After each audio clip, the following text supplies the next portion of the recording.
Our podcast sponsor today is strategytraining.com. If you want to strengthen your strategy skills, you can get the overall approach used in well-managed strategy studies. It's a free download, and you can go to firmsconsulting.com/overall approach. That's firmsconsulting with an s.com/overall approach.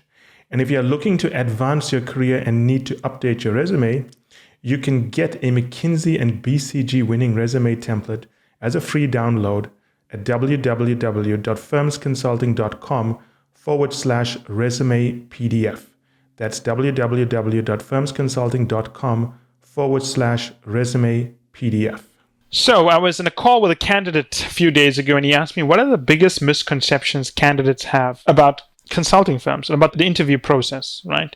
And I thought that was a good question. I wasn't actually sure if I'd covered it in previous podcasts, so I'm going to focus more about issues more relevant to aspiring consultants, people applying to consulting firms. I think the first one that comes through is this obsession with the case interviews. It is incredible the amount of resources dedicated to cracking the case. There is this wholly incorrect perception that if you learn how to do cases, you memorize the frameworks, you solve the case, you pass the case, and you'll get an offer. It's not true at all.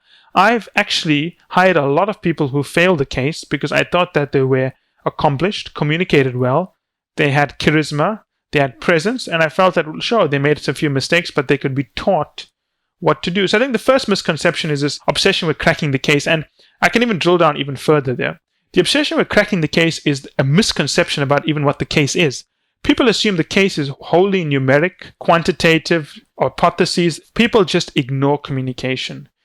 And we hire people for communication. Speak to management consultants and look at the way they communicate. Consultants do two things. They tend to throw or project their voice quite well. And some are softer spoken than others, but the younger ones I notice these days tend to project their voice quite well. But the other thing consultants do very well is they have this ability to take complicated subjects and make it easy to understand. They speak with conciseness, clarity, precision. They're able to structure a conversation that could be quite messy and be able to get you to follow them and arrive at the understanding or the insight that they want you to take out of the conversation. It's a skill to do that.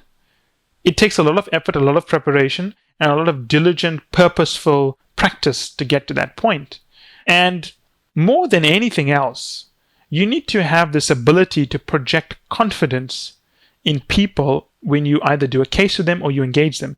If you don't have this ability to project confidence, you are not going to get a consulting offer. So the first misconception is cracking the case. I think it's highly overrated. And if people worked with us, in fact, our own candidates know this, the cracking the case part is quite simple, right? We'll teach you how to crack a case. It's like we'll teach you an estimation case in 20 minutes. We'll teach you how to do a case in maybe an hour, 2 hours.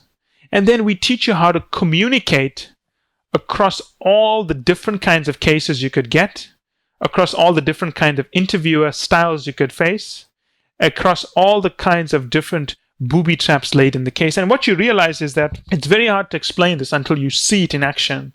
The way you communicate either helps the interviewer help you, helps you find shortcuts in the case, or creates just a ridiculous amount of work for you. So the first misconception is passing the cases will get you an offer. There is no correlation. People always come back to me and say, but I passed the case. They told me I had no problem with the case. And, well, that's probably true. You probably had no problem with the case, but so what? Did you expect to get the offer just by passing the case? There's a whole lot of other things that go into it, things that cannot be described. At the final level, you are going to get the offer based on whether you make a partner comfortable. So you're sitting across from me. I'm a senior partner or a principal or whatever. And I'm going to decide, am I comfortable working with you? And sometimes I'm just not comfortable, but I don't know what it is. And personally, I've rejected a few people like that. Of course, I'll try to give them very specific reasons. And some people don't like the reasons. I'll tell them, well, you come across as anxious. And I'm not sure that that is a characteristic that you can be taught to hide or to overcome.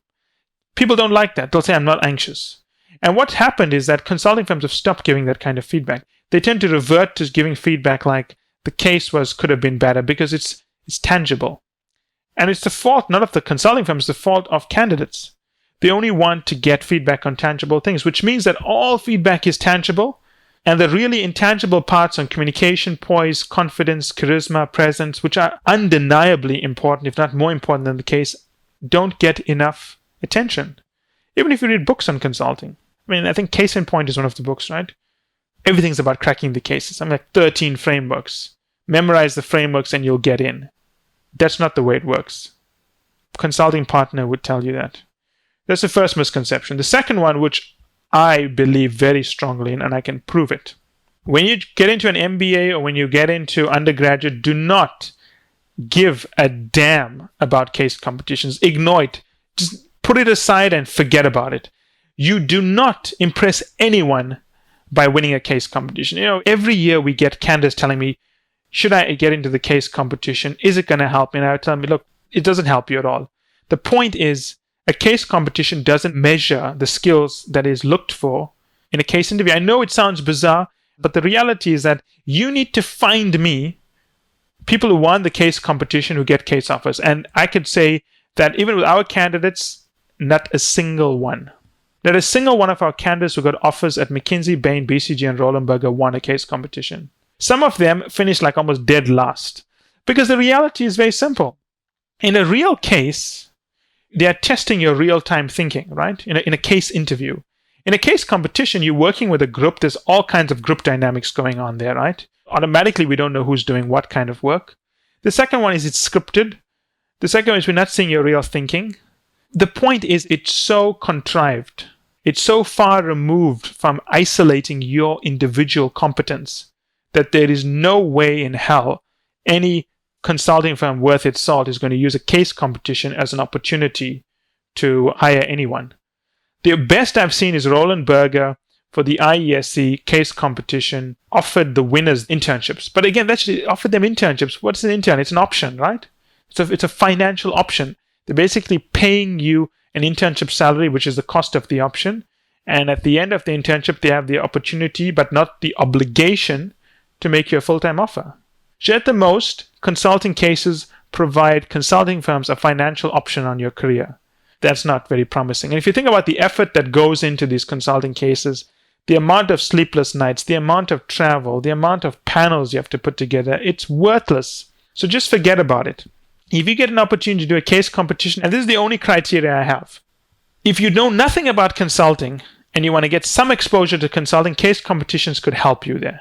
But do not ever see it as a substitute for proper case preparation for interviews. If case competitions are going to affect your grades, do not do it. Grades are paramount. Let me tell you something. When you are 60 years old and you are the, executive vice president of General Electric somewhere, and they write out your bio, they will say, Jonathan Smith graduated with distinction from Wharton. They're not going to say Jonathan Smith won the case competition at the Wharton School of Business. No one, frankly, cares. So never let grades get away from you. In fact, I had a really good candidate we were trying to place, and we were very disappointed because we couldn't place at McKinsey, which was our first choice. And I remember she was telling me, Michael, I didn't get in, but remember something. They invited me back to interview in 6 months because they thought I was very good. And remember something, I have good grades. That'll be with me forever. My application is solid going forward. And obviously, we're not happy when we don't place someone, but that's a very good way of looking at it, right? And she did get in eventually, but she never took the offer. But that's a different story. The point is, case competitions mean nothing. I don't care what anyone says. There is no condition under which a case competition is going to help you with a consulting firm, period. If you want a case competition, that's wonderful, but don't put it on your resume. It's not going to help anyone. It actually hurts your chances as far as I'm concerned, because by trumpeting it so loud, you are telling a consulting firm, look, I don't understand what actually goes into a case competition. That's why I think it is something that is worth discussing. So please do not put it on your resume. Do not worry about it. Focus on your grades. And if you really want to do something with it, use it as an opportunity to maybe learn about how to do cases. But to be honest, what really happens in a case competition? Well, you have the same dynamic that happens in an MBA or undergraduate class. You've got a group of people who don't listen to anyone because they all want to show you how smart they are. They all think that if they dominate the conversation, they're going to be winning some award. They think if they dominate the conversation, they'll dominate the presentation, which is what they do. So you don't really have the right value system. And I always tell people what distinguishes the big three from every other firm is the value system, not the intellect, not the people, not what they say they do. It's the value system. That's what produces good work. And if you cannot mimic the value system in a consulting case competition, then you cannot mimic the actual behavior on a consulting project. And you can quote me on that. The final misconception is just the absolute lack of understanding at the speed, precision, and I would have to say the intensity at which we work as management consultants. It's tough. You could have worked at Deloitte, you could have worked anywhere, but you're not prepared for this. Maybe investment banking, I would say, would prepare you for it. Yeah, I would say investment banking prepares you for it. But investment banking is not a team sport the way it is at management consulting. Management consulting is a team sport. Sure, investment bankers will tell you that it's a team sport, but we know enough investment bankers. And in fact, some of our former clients are investment bankers. So, it's a very different lifestyle. The other thing is that management consulting is a respectful career. You're not treated badly. You're treated very well as if you're someone important. While as an investment bank, you're treated quite badly generally, but just paid well. So I think the intensity of the work is something most people do not expect. They do not predict it's going to be this tough. The guidance is far less than you think it is, which is why they're looking for people who can bring order to chaos. They're not looking for people who need a babysitter throughout the project and need to be prepared for that. People always say that, I can do this, I can work hard with guidance, sure, but can you work smartly with little guidance? That's what's more important. So 3 misconceptions, right? Do not be obsessed with the case. You need to do well at the case, but you have to be obsessive with communication and the way you carry yourself. Case competitions mean less than nothing. In fact, when you win a case competition, consider it a liability on your resume.